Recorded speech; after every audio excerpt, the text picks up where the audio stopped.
Olá, paz do Senhor, pastor Francisco, dirigente da Missão Evangélica Manancial de Esperança. Nós estamos há 19 anos, agora por esses dias estamos celebrando o nosso aniversário e eu queria na oportunidade contar um pouquinho da nossa história. O ano é de 1986, tinha 6 meses de batizado, quando eu estava dirigindo uma ceia. E o livro é João capítulo 21, verso 15, em que Jesus perguntou a Pedro: Pedro, tu me amas? Ele respondeu: lógico que eu te amo, Senhor. Então apacenta meus cordeirinhos. Novamente veio a voz, Jesus perguntando novamente: Pedro, tu me amas? Mais do que a estes? E quando eu vi estes, era uma igreja muito bem estruturada. Igreja formada, cheia de pessoas, um coral com 50 pessoas. Eu era músico de todos os grupos, vice-presidente daquele ministério. E quando ele perguntou mais do que a este, eu olhei, eu vi todos aquele povo que eu amava, sempre amei. Eu falei: certamente que te amo, então apacenta as minhas ovelhas. Ele citou cordeirinho e ovelha, criança e adulto. Eu vi que era um chamado naquele momento. É o chamado. Pensei assim: bom, vamos lá para a missão, não sei onde que é. Mas de repente me indicaram, me elegeram líder da escola dominical daquela igreja. Eu, que penso, né? Chamar para a missão, eu vou dirigir a escola dominical das crianças. Mal sabia, foram 7 anos com trabalho missionário com crianças da comunidade, antiga favela, né? Da comunidade, sem pais, com características das mais grotescas, terrível, famintos. A igreja não aceitou muito isso porque eles eram bagunceiros. Nós íamos com os carros velhos que tínhamos 2 chevetinhos.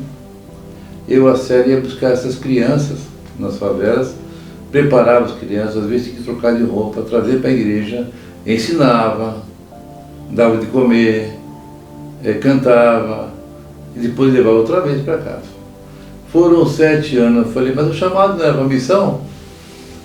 E nós estávamos ali no trabalho missionário. Pensei: então a missão é São Paulo, né?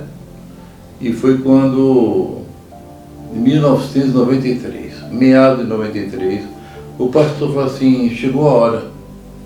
Eu já tinha até achando que era só aquilo, né? Você vai se preparar porque você vai ser enviado. E dali fomos, deixei tudo para trás. Deixei aquele de ser músico, que eu amo tocar. Deixamos de estar congregando uma igreja calorosa, gostosa de estar juntos. E fomos, se lançamos no Vale do Ribeira, exatamente Cananéia. Ali começamos a visitar as pessoas em cada sítio. Trabalhei em olaria a noite toda, no forno, fui carregado de bloco. Eu me envolvi com aquele lugar porque o Senhor deu um pulo para nós. Por 2 anos, só tínhamos 2 casais. 2 anos. 2 casais. Tudo tinha levado a crer que era falido aquela missão. 2 casais que eram mudos, nem falavam. Pastor Carlos, Cristina, o índio e a sua esposa. E eles fazíamos pré-culto para depois do culto. E o pré-culto é o que ia falar no culto.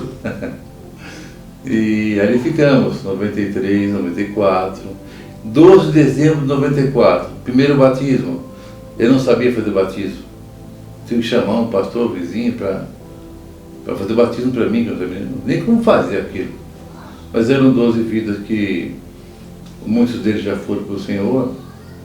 E aí iniciou então, aí entrou o pastor Carlos, que se levantou, destravou os lábios, Cristina, e eles se juntaram já mudados e juntou-se agregando outras pessoas. Deus foi enviando pessoas, levantando os que já foram batizados por nós, mas também agregou pessoas que amigos da visão, que amavam a nossa visão. E isso foi indo, mas sem igreja. Nós intitulamos a igreja debaixo da árvore. Por quê? Só fazia culto embaixo da árvore. Nenhum fazendeiro liberava uma casa para a gente, nada. Então você achava uma árvore e assim, ali embaixo daquela árvore fazíamos culto. Eu abria o capô do carro, ligava aquela luzinha de 6 volts e a gente ficava ali, fazia o culto e a igreja foi crescendo, crescendo. O culto era uma vez a cada 3 semanas. Ninguém fazia culto porque ninguém sabia fazer nada. E cada 3 semanas descia para baixo, anunciava o culto e ele estava, nós se reunia ali sábado e domingo, até que em 98, já pulando, nós estávamos sonhando por uma igreja. Pensei, uma igreja bonita, né? Foi quando encontramos um japonês chamado Assis. Ele falou assim, tem uma casa velha aqui no monte ali, ó. A casa estava caindo. Tive que amarrar a casa nas pontas, porque ela estava se dividindo para o meio. E aí, ele forneceu aquela casa para a gente. Estava num sonho. Parecia que era um prédio enorme. Aí conseguimos pintar, e limpar aquela casa, e deram uma igrejinha. Em 98 inauguramos a igrejinha, 1 de maio de 1998. Naquela ocasião já tínhamos 50 jovens na cidade, mesmo sem igreja. Na ocasião matamos um boi, doaram um caminhão de bananas sobre uma banana sequer. E ali começamos então já estruturados. O fogo se acendeu, espalhou entre aquelas pessoas. De repente as pessoas começaram a sonhar, e aí um pediu uma ponta de pregação lá em Registro, o outro que era de Canadilha Comprida, vou fazer Ilha Comprida, outro em Pariquaraçu, e começou a ter ponto de pregação nas casas. Era núcleo de evangelístico nas casas. E não demorou muito, já tínhamos uma igreja em Ilha Comprida, uma igreja em Pariquaraçu, uma igreja em Registro, e foi avançando. De repente foi para Ibiúna. Ibiúna era um barraquinho, quadradinho, só tinha 4 caibros e madeira por cima, e uma telha por cima, sem nenhum lado. Ali também começou a incendiar. E foi incendiando. Depois fomos para ainda aquela igreja que não tinha nem denominação, para a Vitória da Conquista. Foi para lá também, o fogo foi para lá. Aí começamos também uma igrejinha. Nós viajávamos, queridos, com a mocidade da igreja, 30 horas sem dormir, para chegar sexta-feira, na tardinha, um culto de sexta-feira, de manhã batismo, longe, porque o padre não deixava fazer batismo na cidade, tinha que viajar 1 ou 2 horas de carro. Depois do almoço, do batismo, tem um almoço, reunião, e logo depois do curso de sábado voltava mais 30 horas, sem dormir. O que nos mantinha era esse amor pela obra. A gente fazia esses corre, não entendia, era tão difícil, não tinha dinheiro, não tinha estrutura, o carro era velho, mas a chama estava alta, né? E até que em 2001 houve um levante contra meu ministério. O pastor presidente daquele ministério não entendia. Aquele que me chamou já tinha falecido. E ele achou que eu estava fazendo uma dissidência. Eu não estava. Nós tínhamos plantado igreja onde não tinha ninguém interessado. Eu não estava pensando em dissidência nenhuma. Mas em 2001 foi esse levante muito difícil. Eu e minha família fomos agredidos violentamente. Mas desmandou, fomos continuando. Em 2003, em agosto, o senhor falou assim, agora eu vou ampliar o seu projeto. E eu tive uma profecia do Canadá, um profeta que já há 20 anos não tinha visto, não falava com ela. Eu ajudei ela a ir para os Estados Unidos, com documentação, tudo. E era 2 da manhã. Não tinha celular, era telefone. E eu vi uma ligação dizendo assim, até quando você vai esperar? Eu me assustei. Quem está falando? Identificou-se uma pessoa que a gente tinha um bom relacionamento. E eu fui para o monte, irmãos. Eu nunca fui a favor de dissidência, abrir ministério. Eu estava feliz, sabe? Eu tinha liberdade. As nossas casinhas velhas estavam funcionando. Não tinha nem um centavo, não tínhamos prédio, não tinha nada. Tudo era emprestado. Eram sítios emprestados, depois emprestaram uma casa aqui, uma casa ali. E a gente não tinha organização, não tinha nada. Tinha só o amor à causa de Cristo. Mas essa luta foi grande. Em 2003 o Senhor disse isso, então comecei a procurar o Senhor, falei, eu não aceito. 3 anos levou, depois de muita, até ameaça para o Senhor, de várias maneiras, eu procurei o pastor presidente, falei assim, eu vou me ajoelhar aqui, e só vou levantar depois que o Senhor me abençoar o meu ministério. Não quero sair para o ministério. O ministério vai se chamar Fonte de Esperança, que não deu certo, né? E aí o pastor falou, falei, tudo bem, eu estou aqui ajoelhado, vou esperar o tempo que for necessário, vai dar câimbra aqui, não tem problema. Assim que ele pôs a mão sobre a minha cabeça, ele faleceu depois de 15 dias, e me abençoou. Isso foi em agosto de 2003. Em 22 de maio de 2004, nós inauguramos o Manancial da Esperança. Levou 2 anos para ter uma sede. Era um ministério sem sede. Só em 2006 que nós alugamos a igrejinha azul, a famosa igrejinha azul, né?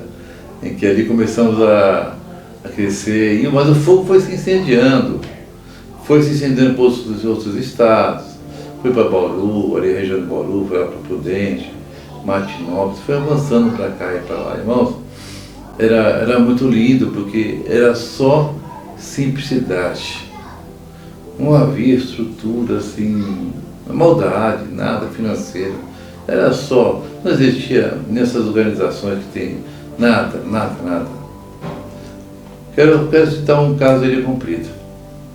Ilha Comprida, Deus me mandou, eu e minha mulher, e mais o pastor Júnior, e o Dinho, outro pastor conhecido, que era tudo membro nosso lá. Nós ficamos 7 domingos, 74 horas de quilômetro de largura. Ficamos 7 domingos com 2 litros de óleo, aquele grandão, cada lado 2 litros. E nós íamos jogando toda a ilha. Nós havíamos determinado que aquela ilha seria nossa. Nosso sonho é ter 7 igrejas lá. O sonho ainda está vivo, né? E, enfim, queridos, fomos formando a estrutura do ministério. Nós temos chamado, nós temos motivo. Nós fomos chamados para pregar o Evangelho àqueles descamisados, aqueles que têm baixo da origem. Para você ter uma ideia, por muitos anos não tinha esses cultos de pai que eu vejo aí, culto de mãe. Ninguém tinha pai, ninguém tinha mãe, como vai fazer uma festa de dia dos pais? Não tinha. Né?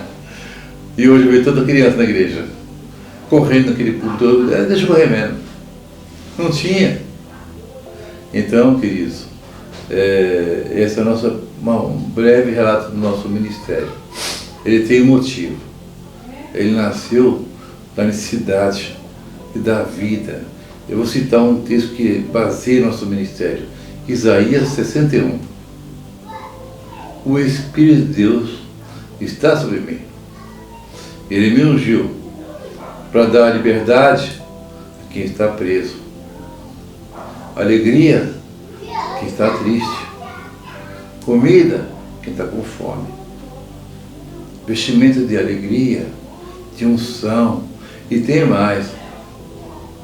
E a Bíblia diz no mesmo livro, capítulo 61, verso 9, e estranhos vão apacentar o seu rebanho, e vossos descendentes serão chamados semente bendita do meu Deus. Sabe o que Deus fez? Deus me deu condição. Agora que a gente está com outra estrutura, mas deu condição de tocar esse ministério, porque estava sobre mim, e outros tantos franciscanos. Tantos existem por aí. Tantas pessoas que nasceram, que entenderam a visão, e Deus levantou, prosperou, sabe? Foi lindo o que Deus fez, está fazendo. E agora tem aí tantos obreiros, centenas de obreiros com a visão, sabe? Já não tem como impedir essa chama, porque essa chama acendeu corações de tantos jovens que nem sequer existiam naquele tempo, nem havia nascido. E essa chama está se incendiando, está se moldando, adaptando, tudo, mas ela está uma constante, está constante. Mas a visão não perdeu. Hoje, eu sou velho. E a Bíblia diz assim, que para uns dá visão por causa do sonho de outros. Os velhos têm visão, têm sonhos. Os velhos têm sonhos. Eu tinha 28 anos naquela época. Eu era jovem. Hoje eu tenho 65. Sou velho. Mas o Senhor disse assim, eu dou sonho para os velhos. E o sonho que o velho viu, sonhou, o jovem tem visão e vê. Veja que coisa linda. Eu sonho e esses jovens estão aí, que foram agregados, nasceram conosco, têm a visão. Não tem como parar esse ministério até a vida do Senhor. Eu estou gastando, nós decidimos, eu e minha mulher, gastar o saldo da nossa vida, todinho, nessa obra linda, essa obra simples, essa obra carinhosa, descompromissada de autoridade, de mordomia, não. Eu ainda carrego, aprendi a carregar no meu ombro uma toalha, nas minhas mãos uma bacia d'água. É isso. Algo que deixa você humilhado, humilde, é lavar os pés das pessoas ao seu lado. Jesus quis ensinar isso aí. Ele fala assim, quer avançar sem soberba, quer avançar sem se perder, o segredo é ter no nosso ombro uma toalha e um balde d'água, uma bacia d'água, para lavar os pés.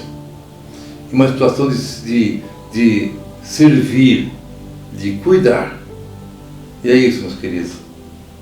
É essa a nossa história. Amo vocês. Cada dia tem gente agregando mais. Já não sei, tem pessoas que eu não conheço que está amando a visão e está se juntando no Nordeste.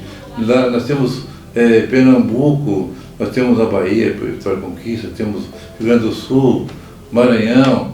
E Deus vai abrir, Ele tem dito, eu vou abrir mais lugares, antes assolados, depois abençoados. Amém?